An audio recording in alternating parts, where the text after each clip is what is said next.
Hello mga kapigi, papakita ko sa inyo ngayon yung update ng yung mga baboy ko na medyo payat, medyo sabi nung mga bumibili slim daw, dapat sugan mo ng pagkain ko yan. Katatapos ko lang pagkain, tapos nagtuba nga pala ko ng saging, trinay kong ipakain, ayan o, kumakain naman. Ito medyo malalaki na.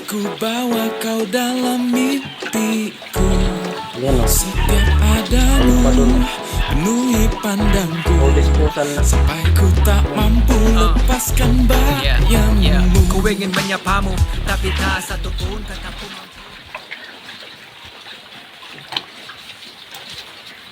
Nga pala dito nga pala sa probinsya, meron ako ditong, kasi dati umiinom ako ng vitamin C. Kaso synthetic, yung nabibili sa butika. Ngayon dito sa probinsya, meron na akong sariling vitamins. Puro, walang halong chemical. Papakita ko sa inyo. Pure, purong natural, walang halong chemical. Magandang vitamins ito. Ganito talaga dito, hindi mo na kailangan bumili. Ito, oh. Oh. Wow. Ayan pa, oh. Mga kabukid, yung vitamin C ko nga pala dito, araw-araw hindi ako nauubusan. Hindi ako dito nasisiro sa araw-araw. Libre lang. Andito lang mismo sa katabi ng babuyan ko. Ayan, oh. Ayan, oh. Pwede na yan. Pwede na kainin yan. Ayun, ang dami po. Yung vitamin C ko dito, hindi na uubos araw-araw. Yan o. Susunod na araw yan. Ito, bukas ito, pwede na yan. Yung iba na naman, sunod na araw, pwede na. Yan o. Ayun po, buwig-buwig o.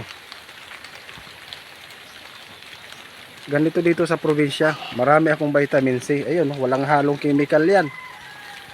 Huhugasan mo lang, pero wala namang langaw dito. Kahit katabi ng babuyan, walang langaw. Wala ring amoy. Ano, dami. Dami yan, no.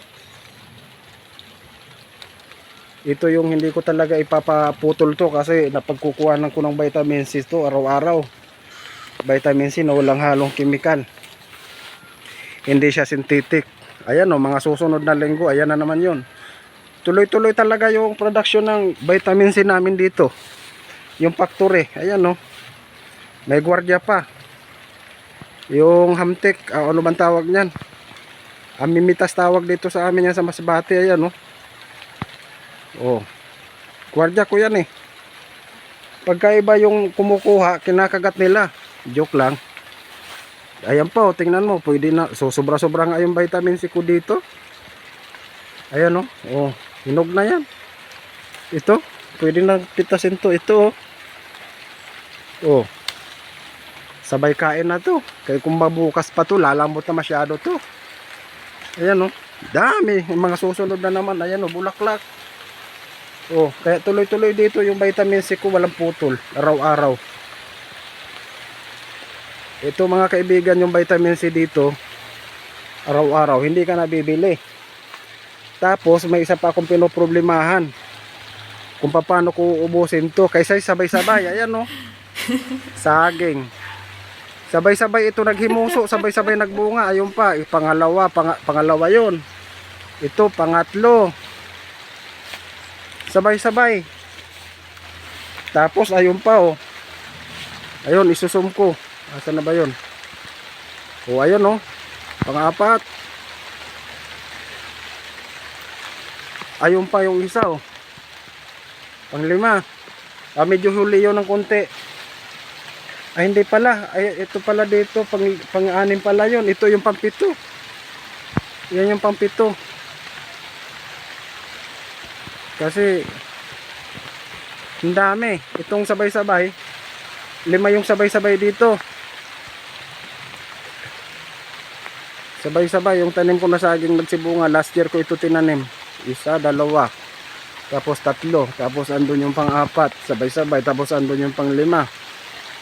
Tapos Andun sa dulo yung pang-anim, kaso medyo malilate yun. Tapos ito may puso pa. Hindi pa kukunin yung puso.